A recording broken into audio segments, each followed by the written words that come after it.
नमस्कार, आप देख रहे हैं जेएमडी न्यूज और मैं हूं आपके साथ शुभांगी पांडे। हाजिर हूं आपके सामने लेकर एक बेहद ही खास मुद्दा जो जुड़ा है आपसे और हमसे। आज बात तुलसी पूजन के बारे में करेंगे। आयुर्वेद के मुताबिक धरती पर ऐसा कोई भी पौधा नहीं है जिसकी कोई उपयोगिता न हो। हर पेड़ पौधे में कुछ ना कुछ खास गुण जरूर होते हैं, पर इन वनस्पतियों के बीच कुछ की पूजा की विशेष महत्व होता है। इनमें तुलसी का महत्व सबसे ज्यादा बताया गया है। आज इसी पर चर्चा के लिए हमारे साथ स्टूडियो में मौजूद हैं ख्याति प्राप्त ज्योतिषाचार्य और हस्तरेखा विशेषज्ञ शशांक दीक्षित जी। शशांक जी, बहुत बहुत स्वागत है आपका। सबसे पहले तो आपसे ये जानना चाहेंगे कि तुलसी का महत्व किस रूप में है, क्योंकि कोई तो इसे देवी मानता है तो कोई रोगनाशक मानता है, तो आप इसे कैसे देखते हैं और हम इसके लिए क्या नजरिया रखें?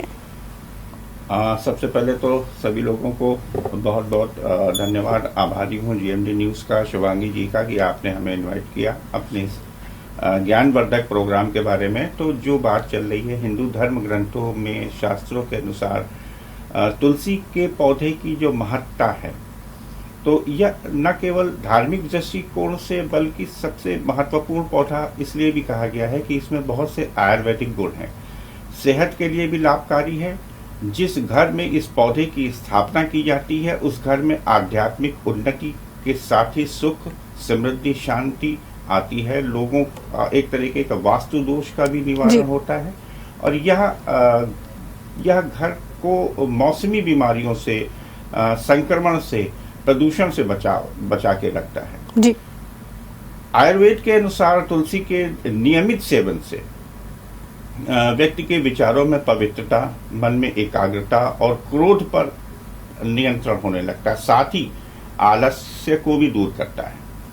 एक लेथार्जीनेस जो होती है बॉडी के अंदर, उसको भी दूर करता है। शरीर में दिन भर स्फूर्ति बनी रहती है। इसके बारे में यहाँ तक कहा गया है कि औषधीय गुणों की दृष्टि से यह संजीवनी बूटी का काम करती है एक तरीके से। तो तुलसी को संस्कृत में हरिप्रिया के नाम से जाना जाता है, अर्थात हरिप्रिया मतलब जो हरि की प्रिय हो, भगवान श्री विष्णु की प्रिय हो, इसे कहते हैं। औषधि के रूप में तुलसी की उत्पत्ति से भगवान विष्णु का संताप दूर हुआ था, इसलिए तुलसी को यह नाम दिया गया। एक धार्मिक मान्यता ये भी है कि जब समुद्र मंथन हुआ, समुद्र मंथन के समय पे श्री हरि विष्णु जो थे वो कलश को लेकर, अमृत कलश को लेकर, स्वर्ण कलश था, उसको लेकर जब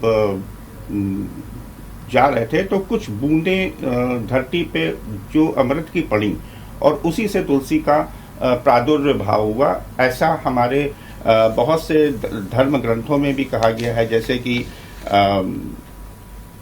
आप अगर देखें तो बहुत से ऐसे हैं, जैसे स्कंद पुराण है, पद्म पुराण है, गरुड़ पुराण है, भविष्य पुराण में इसका उल्लेख मिलता है जी।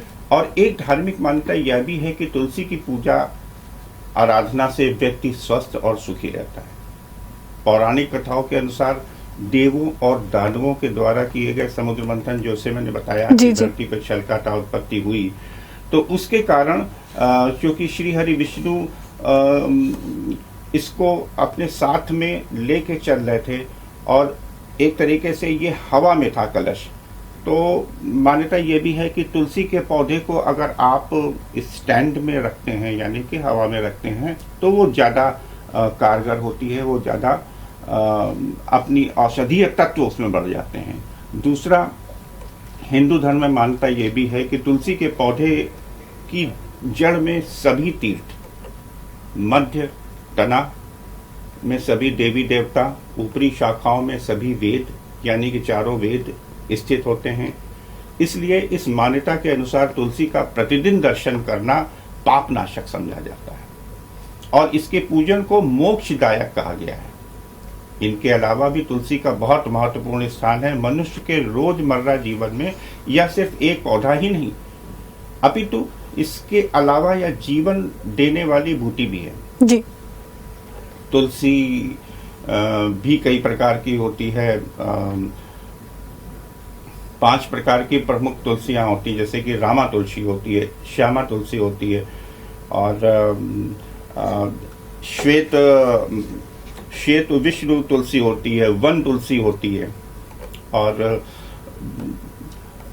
एक नींबू तुलसी भी कही गई है, नींबू तुलसी भी होती है। वन तुलसी का मतलब ये होता है कि वन में आपने अक्सर अगर देखा होगा, वन क्षेत्र जो वन आच्छादित क्षेत्र होते हैं वहाँ पे बहुत विशाल विशाल वृक्ष होते हैं वन तुलसी के।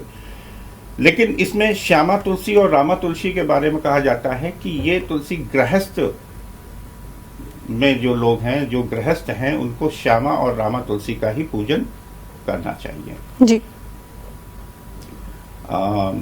इसके अलावा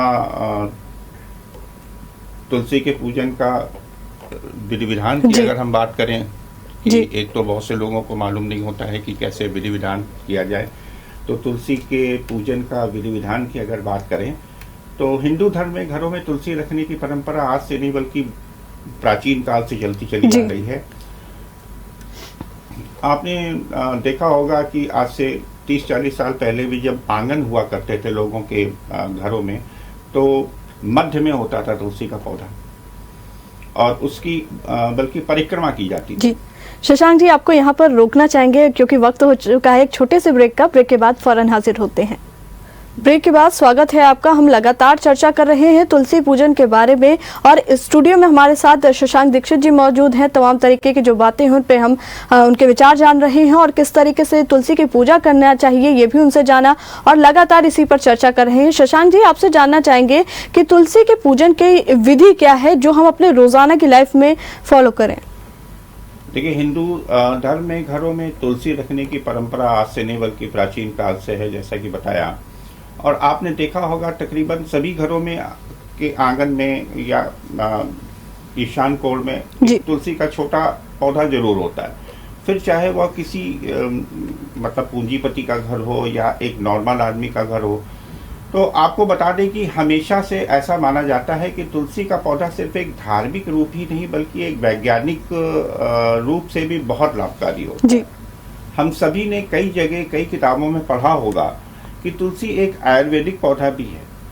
साथ ही साथ शास्त्रों के अनुसार तुलसी को बहुत ही पवित्र, पूजनीय और माँ लक्ष्मी का एक रूप माना जाता है। इसलिए किसी भी घर में तुलसी का पौधा होना बहुत ज़रूरी है। ऐसा कहा जाता है कि जिस घर में तुलसी होती है वहाँ श्री हरि विष्णु नारायण का वास होता है। हालांकि आपको बता दें कि पूजन करने से न सिर्फ मन की शांति होती है बल्कि भगवान भी आपसे प्रसन्न रहते हैं, ग्रह आपसे प्रसन्न रहते हैं।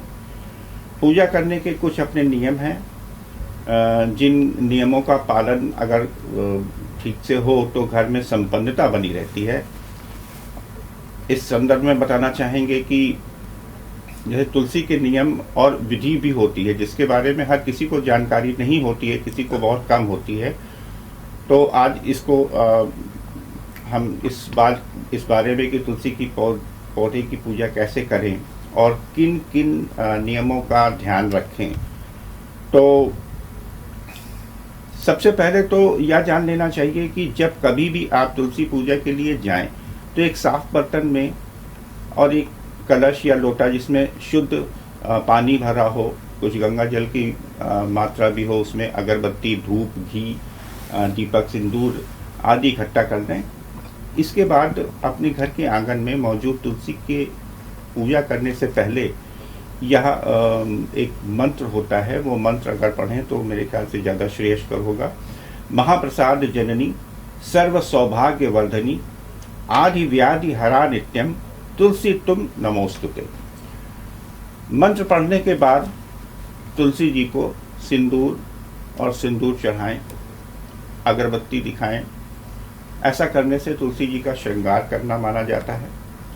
और इसके पश्चात उनके समक्ष दीपक और धूप बत्ती भी जलाएं जी। हाथ जोड़ के उनसे जो है क्षमा याचना भी की जा सकती है। तुलसी स्वयं श्री हरि विष्णु का प्रतीकात्मक स्वरूप है और प्रतिदिन तुलसी का पूजन करना चाहिए। जैसा कि मैंने पहले भी बताया कि समुद्र मंथन से जो भी 14 चीज़ें निकली थी, वो उसमें से जो अमृत निकला, तो अमृत की बूंदों से ही तुलसी के पौधे का प्रादुर्भाव हुआ। तो स्वयं समझने वाली बात है कि कितनी पवित्र पौधा एक औषधि के रूप में भी हम इसको कह सकते हैं। और जैसा कि पिछले अभी हमने जिक्र किया कि स्कंद पुराण, पद्म पुराण, गरुड़ पुराण और भविष्य पुराण में भी इन सब चीज़ों का जिक्र है। तुलसी की विधिवत पूजन से क्या क्या हमें लाभ मिलते हैं, कौन कौन से ग्रह हमारे शांत रहते हैं, तो इसका भी उसमें उल्लेख है। समस्त पाप धुल जाते हैं, तो वातावरण को भी शुद्ध रखती है। एक तरीके से प्यूरिफिकेशन का भी काम करता है तुलसी का पौधा। जिस तरह से पीपल और बरगद कार्बन डाइऑक्साइड को देते हैं और हानिकारक हमारी जो कार्बन डाइऑक्साइड होती है और ऑक्सीजन छोड़ते हैं, उसी तरह से तुलसी भी एटमॉस्फेयर को प्यूरिफाइड करती है। जी शशांक जी, आपसे जानना चाहेंगे कि तुलसी में शाम को दिया जलाने का क्या महत्व होता है? इसका एक साइंटिफिक रीजन भी है। तुलसी के पौधे के नीचे दीपक जलाने से इसकी एक तो हर चीज को हमारे प्राचीन जो भी ऋषि मुनि रहे हैं उन्होंने कोई भी चीज को साइंटिफिकली न बता के उन्होंने क्या किया कि इस चीज को धर्म से जोड़ दिया। जी। तो धार्मिक मान्यता है, चूंकि तुलसी के पत्ते जो होते हैं बहुत कोमल होते हैं, उसमें कीड़े वगैरह माहू है जैसे कीटनाशक, वो बहुत जल्दी लग जाते हैं। तो उससे नित्य दीपक जलाने से, दीपक के तेल के घी के धुएं से उसकी जो ऊष्मा होती है उससे कीड़े वगैरह पास नहीं फटकते हैं और पौधे को सुरक्षा मिलती है। जी।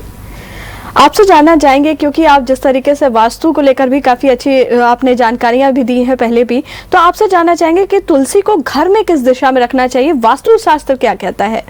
बहुत से प्रश्न हमारे पास में ऐसे आते हैं जहां हम वास्तु चेक करने के लिए किसी के घर जाते हैं या कुछ लोग हमसे प्रश्न करते हैं। बहुत अच्छा प्रश्न होता है जी। देखिए, नॉर्थ ईस्ट के बीच का जो डायरेक्शन होता है उसको ईशान कोण कहते हैं। ईशान कोण देवताओं का वास होता है, माता महालक्ष्मी का प्रवेश द्वार भी कहा गया है। तो हमेशा ये देखना चाहिए कि अगर आपके पास प्रोबेबिलिटीज है तो कोशिश करें कि ईशान कोण की दिशा में स्थापित करें। चूंकि आजकल फ्लैट वगैरह या बहुत सी ऐसी अपनी प्रॉब्लम्स होती हैं कि ईशान कोण प्रॉपर ईशान कोण नहीं मिल पाता है, तो कोशिश करें कि ऑलमोस्ट लमसम ईशान कोण में ही पौधे को स्थापित करें। जी। आपसे ये भी जानना चाहेंगे कि कहते हैं ना कि तुलसी का जो पौधा होता है बहुत ही कोमल होता है, तो उसका रख रखाव कैसे करें? क्योंकि अगर ज्यादा ठंड होती है या लू होती है तो कहा जाता है कि तुलसी को ढक के रखना चाहिए, ये कितना सही है? बिल्कुल बहुत अच्छी चीज होती है। आप इसको इस तरह से देखें, हमारे हिंदू मैथोलॉजी जो है जी। जैसे देवठानी एकादशी होती है, उसके बाद कार्तिकी पूर्णिमा के बाद में तुलसी पूजन जब आता है, तो तुलसी की पूजा जब होती है तो चूनर वगैरह उड़ाई जाती है, उनको श्रृंगार किया जाता है तुलसी का। तो चूनर उड़ाने का प्रावधान ही यही है कि हमारे प्राचीन जो हमारे बुजुर्ग लोग हुए हैं बहुत, उन्होंने उसको, क्योंकि आगे आने वाला जो समय है वो उससे लू से पाले से हमें बचाव करना होता है। तो कोमल होता है पौधा, तो बहुत गर्मी में भी इसको ढक देना चाहिए, और अगर बहुत सर्दी है, पाला पड़ रहा है, तो उस वक्त भी तुलसी को किसी चीज़ से ढक दें तो उसकी लाइफ बढ़ जाती है।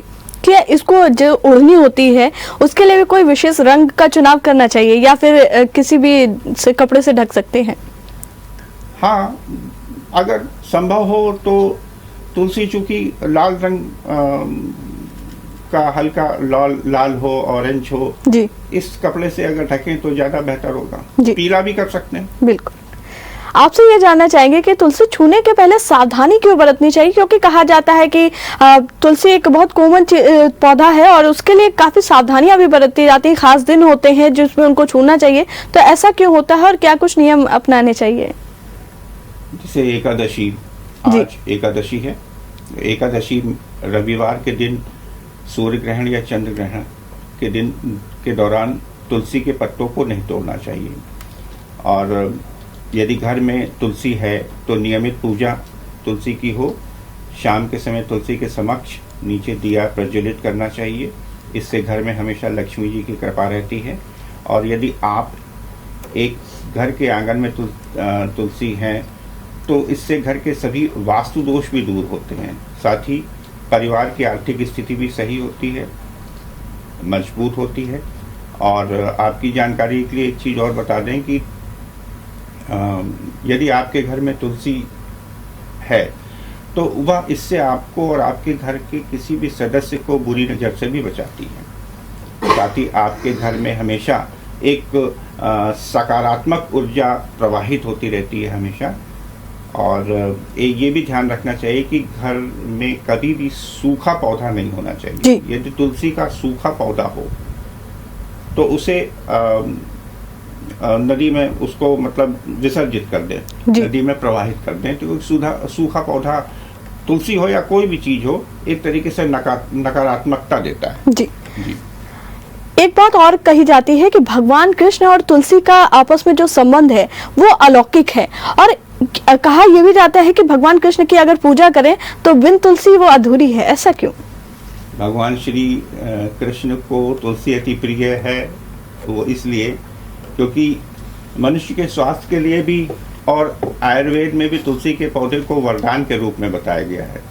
शास्त्रों के अनुसार अगर बात करें तो शास्त्रों के अनुसार यह भी कहा जाता है कि घर पर कोई संकट आने वाला है तो सबसे पहले उस घर में तुलसी सूख जाएगी और पौधे सूख जाएंगे, पत्ते उसके काले पड़ जाएंगे, दरिद्रता का वास होने का एक तरीके का। तो चूंकि भगवान श्री कृष्ण श्री हरि विष्णु के ही अवतार हैं, जैसा आपने प्रश्न किया, तो स्वाभाविक है कि तुलसी विष्णु प्रिया अगर हैं, हरि प्रिया कहते हैं, तो कृष्ण प्रिया होंगी।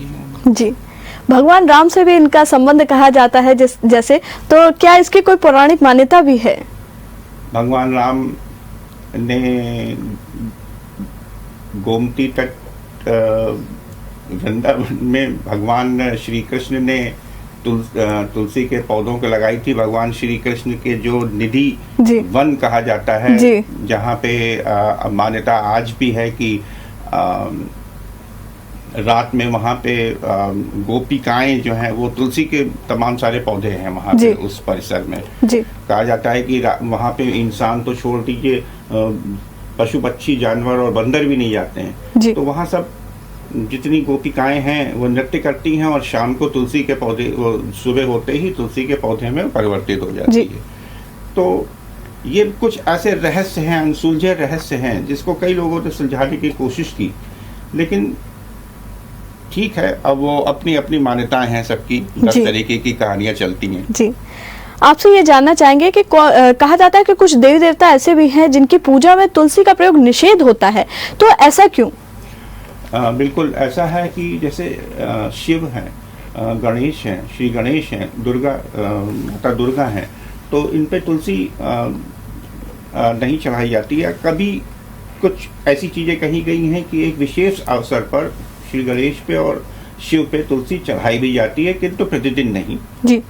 और इसी के अगर विपरीत बात करें तो श्री हरि कृष्ण शालिग्राम और बाबा बजरंगबली को अति प्रिय है तुलसी। तो जब भी कभी इनका भोग लगाया जाता है तो तुलसी दल चढ़ाने की मान्यता है, न कि तुलसी की पत्ती।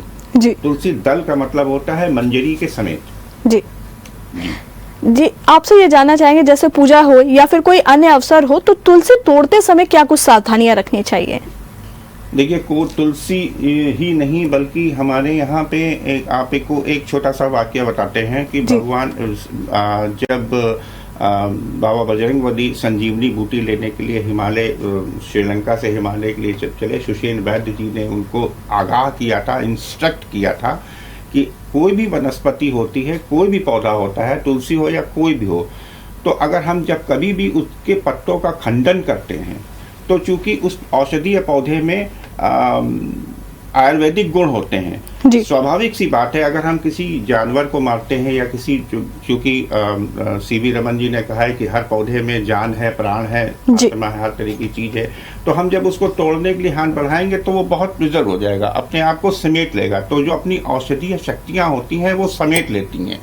जब हम उनके सामने हम हाथ जोड़ते हैं और उनसे प्रार्थना करते हैं कि हम आपको इस वास्ते लिए जा रहे हैं, अपनी और शक्तियां इसमें डाल के हमें प्रदान करें। जी। तो वो अपनी समस्त शक्तियों के साथ में अपने स्वरूप को आपको अर्पित करते हैं। जी। तो जब भी हम कभी तुलसी तोड़े तो माता से हाथ जोड़ लें, बहुत ज़्यादा नहीं, हाथ जोड़ लें और पैर छू के उनको तोड़ लें। जी। किसी विशेष दिन का भी ध्यान रखना चाहिए क्या?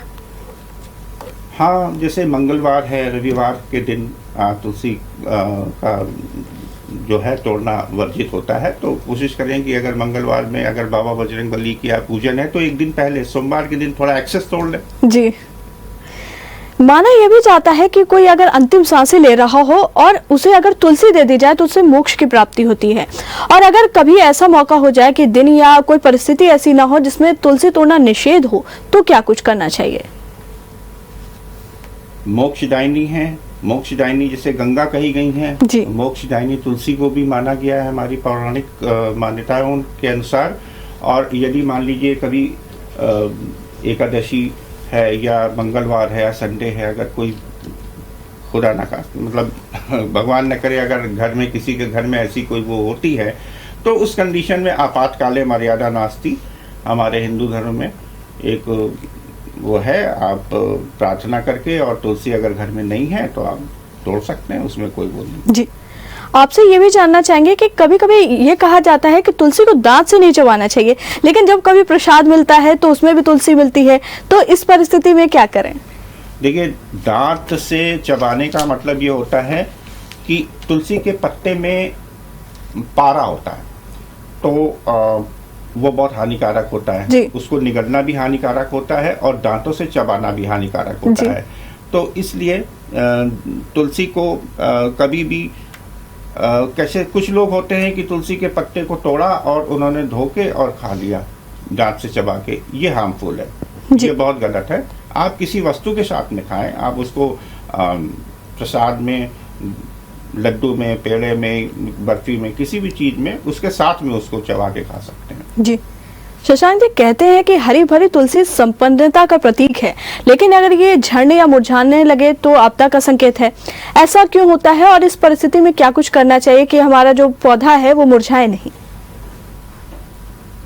सिम्टम्स ऐसे होते हैं जिसको कहते हैं कि प्रभु या दैवी शक्तियां जो होती हैं हमको इशारा करती हैं।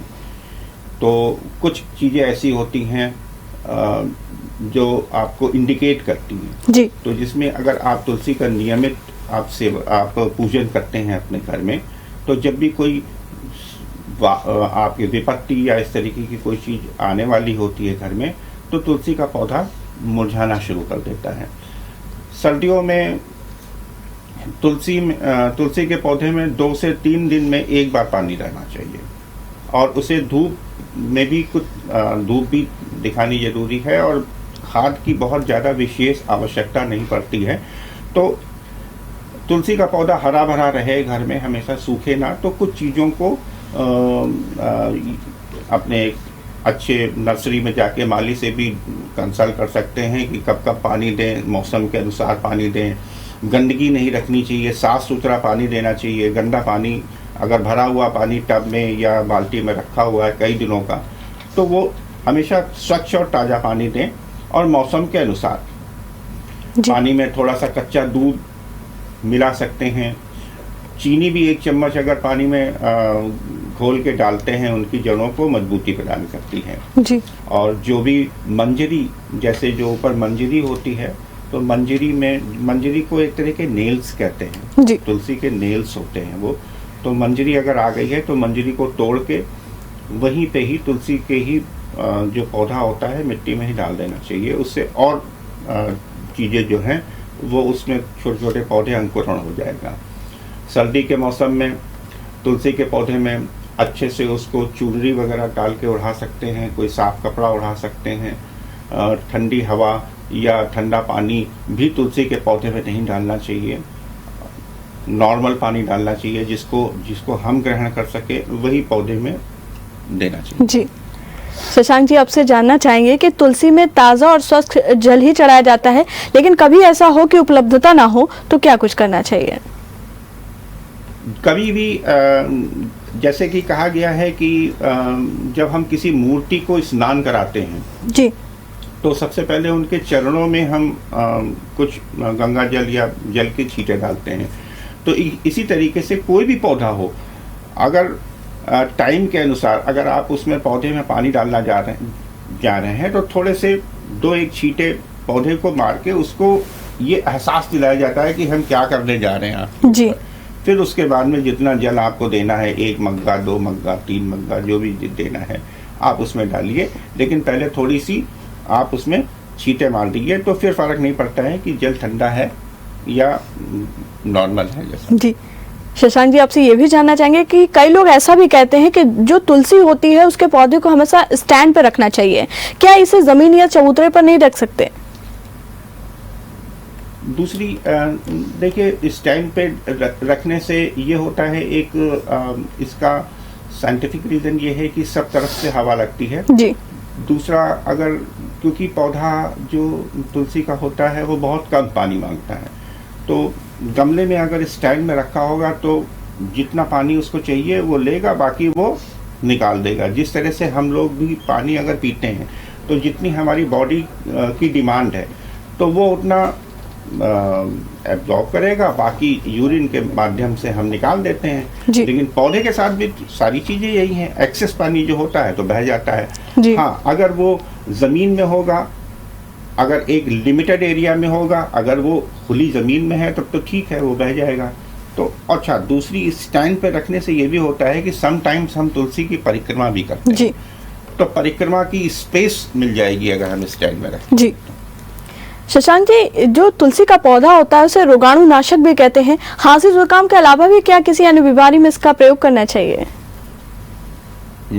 खांसी मतलब एक तरीके से ये एंटीऑक्सीडेंट है जी, एंटीबैक्टीरियल है, antiviral, anti flu, antibiotic, anti disease, बहुत सी बीमारियों में तुलसी का पौधा जो है वो काम आता है। अब सभी लोग एक तरीके से जानते हैं, जैसे बुखार हो गया, फ्लू, स्वाइन फ्लू हो गया, डेंगू हो गया, सर्दी जुकाम, प्लेग, मलेरिया, बीपी, शुगर, पेट में जो बच्चों के जैसे कीड़े होते हैं तो उनको भी तुलसी जो है, त्वचा रोग में भी, त्वचा से स्किन डिसीजेज जो भी हैं, गठिया है, बवासीर है, सिर दर्द है, माइग्रेन की अगर प्रॉब्लम है, अल्सर है, वीर्य की कमी है, हार्ट ब्लॉकेज तक भी है अगर हैं, तो उसमें भी तुलसी का पत्तियां का सेवन बहुत फायदेमंद होता है।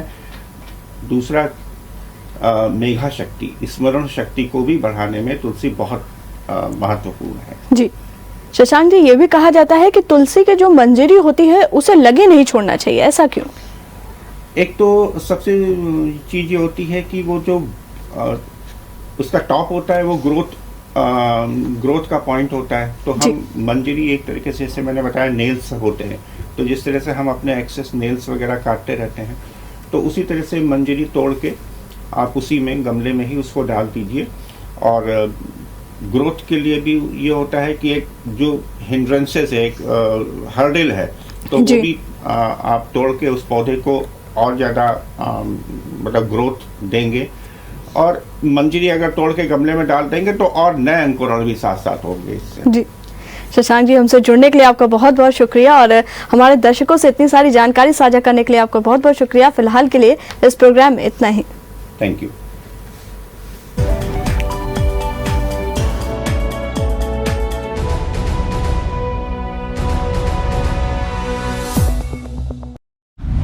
अगर आपको हमारा वीडियो पसंद आया हो तो हमें लाइक करें, सब्सक्राइब करें और ज्यादा से ज्यादा शेयर करें। और हाँ, बेल आइकॉन दबाना ना भूलें ताकि हर खबर का अपडेट आप तक पहुंचे तुरंत।